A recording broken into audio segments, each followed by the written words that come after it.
Hey, it's Luke. They just announced that Reason 13 is coming out soon, and at first I didn't really think that much of it. The more I think about it, there are a few things that I'm really looking forward to.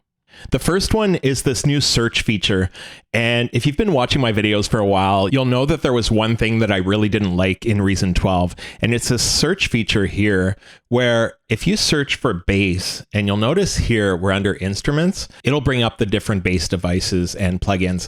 But if I'm like, oh no, it wasn't an instrument I was looking for, it was a sample, so I want to go into the sounds here, it clears out the search box and you have to search it again. So what I'm hoping is that this will work better in the new search features in the new browser. And still in that browser, the tagging will be useful as well. I'm hoping we can put custom tags in there, but I think so because they say anything that isn't already tagged by us can of course be tagged by you. So hopefully that means custom tags. It'll definitely be useful because so far what I've had to do is I like to have a list of relaxing sounds that I can use in tracks. Late at night, you just want something really quiet, like slow pads and things like that. So what I've been doing here is I created this relaxing patches list, and I basically just copy the presets into there if I find something that I like, or I'll save what I'm working on as a preset and drop it in there. But it's not really ideal. It's just basically making a list of links to presets, and you have to create a new list every time. So the tags will definitely be more useful.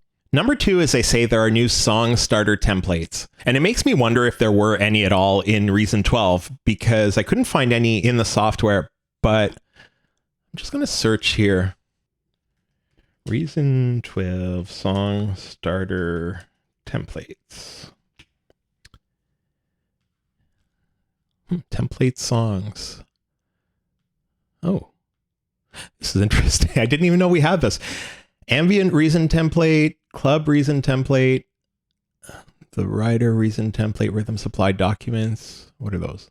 Song files containing MIDI drum tracks for various styles for use in your songs. Did you guys know this was here? Combi and Kong backdrop templates.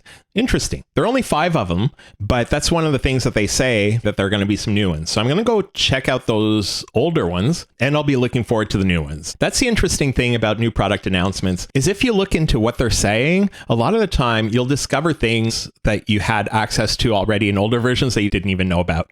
Okay, number 3 is this Polytone Synth. I've used the monotone for bass sounds and I find that you can get a really nice sound almost right away. So you can hear a few sound samples on the Reason Studios website. It does sound really good.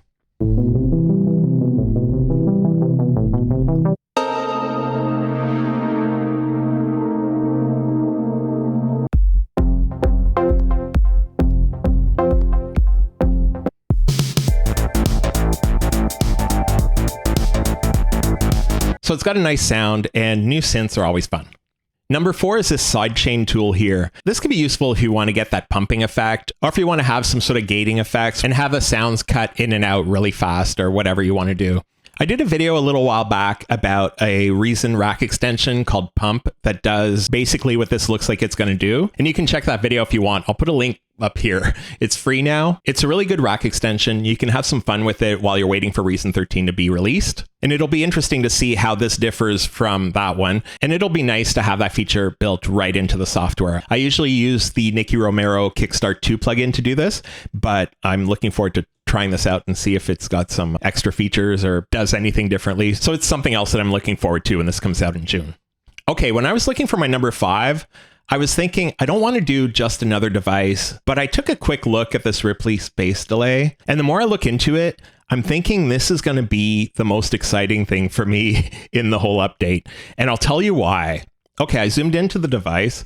This here is my favorite feature on a delay. It's the ducking. And what ducking will do is it'll bring the delay down while there's input going in. So if you've got your voice, it'll bring the delay down, have the voice coming through normally, and then the delay comes in. It helps to keep things from becoming a big mess. So that'll be nice to have, and you can turn it on and off if you want. I noticed it has distortion too, and a reverb built in, which is really nice because it just saves you a couple of extra steps of adding a reverb after it or whatever. But there's also something I've never seen on a delay, and it might be because I've never looked, but it's this bit crusher here. And the reason I like this is that the first time I used a delay, I was just using a basic Boss guitar pedal. But I was a DJ, so I was running full tracks into it. So I was taking the output from my turntable, running it through the guitar pedal, and then playing around with the audio.